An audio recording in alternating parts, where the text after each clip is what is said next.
Mee har'ammoo lafaan martoo yookaan maraan martoo yeroo ciisaa fi taa'umsaa kan nu mudatu irratti haasa'a. Maaltu fida akkasumas furmaanni maali kan jedhu. Namoota 100 keessaa namoonni 5 yeroo bakka taa'an yookaan ciisanii ol jedhan lafaan martoo ni qabaatu. Yeroo ciisanii ka'anii fi yeroo taa'anii ka'anii dhaabbatan.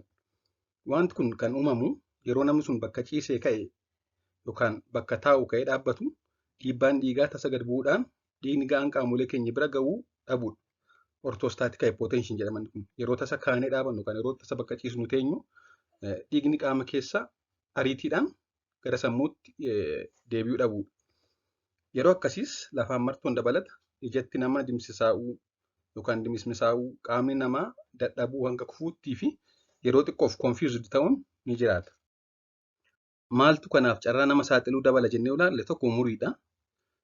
Wanti kun dargaggoo biratti dargaggeeyyii biratti nama 100 keessaa nama 5 irratti mul'ata. Waggaa 65 booda garuu nama 100 keessa nama 30 irratti mul'ata. Wanti kun waggaa 65 booda ni baay'ata. Sababni isaas onneenis ta'e kan dhiibbaa dhiigaa to'atan qaama keenya keessa baaroo riiseeptar kan jedhaman kan onnee irraa fi akkasumas naannoo mormaatti argaman dulloomaa waan deemaniif dafanii ajjeestu of hin godhan. Akkasumas qorichoota tokkodha.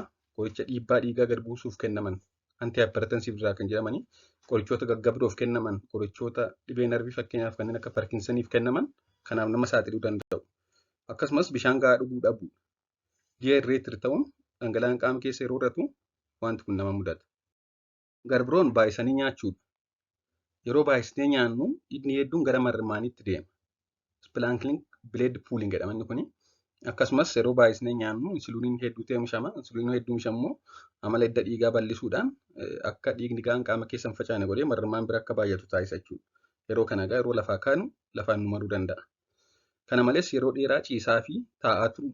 Yeroo dheeraa ciisaa turuun taa'aa turuun kanaaf nama saaxiluu danda'a. Alkoolii dhuguunis akkasuma. Alkoolii dhuguun wantoota dhibee kana namatti cimsan keessaa isa tokkodha. Garbiraan qilleensa ho'aadha. Ho'ina keessa yeroo turru ni dafqina. Yeroo dafqinu immoo qaamni keenya dhangala'aa hedduu ofirraa fixa yookaan dhangala'aa hedduu nu barbaachisa. Yeroo kana egaa kanaaf nu saaxiluu danda'a jechuudha. Akkasumas darbee tarii dhibee onnee, dhibee xannachoota tokko kanneen akka diisensi diis kan jedhu insuliiniin baay'achuu qaama keessaa akkasumas gilukoosii qaama keessa gad bu'uu fi dhibee narvii kanneen akka parkinsans diis jedhaman illee dhibee kanaaf nama saaxilu.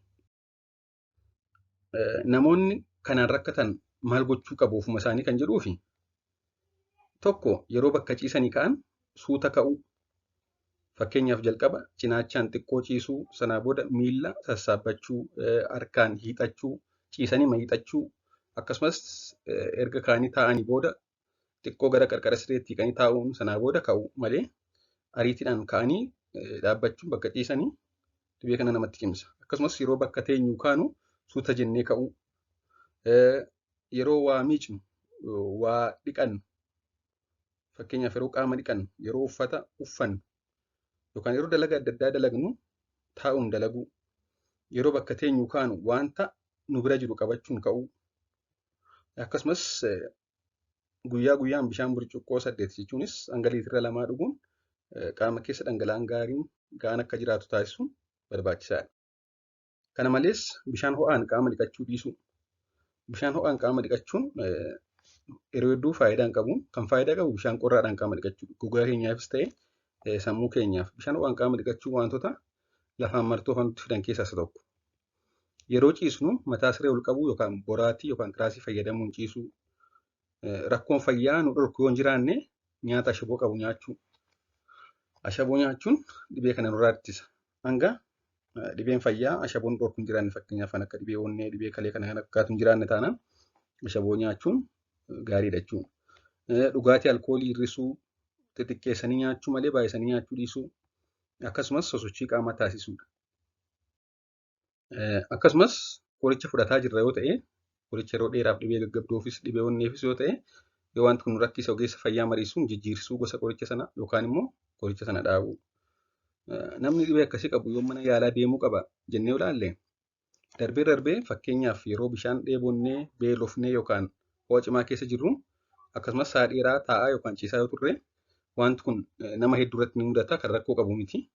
Kanneen armaa ol maqaa dhoowwanne goone sirreessuu ni dandeenya.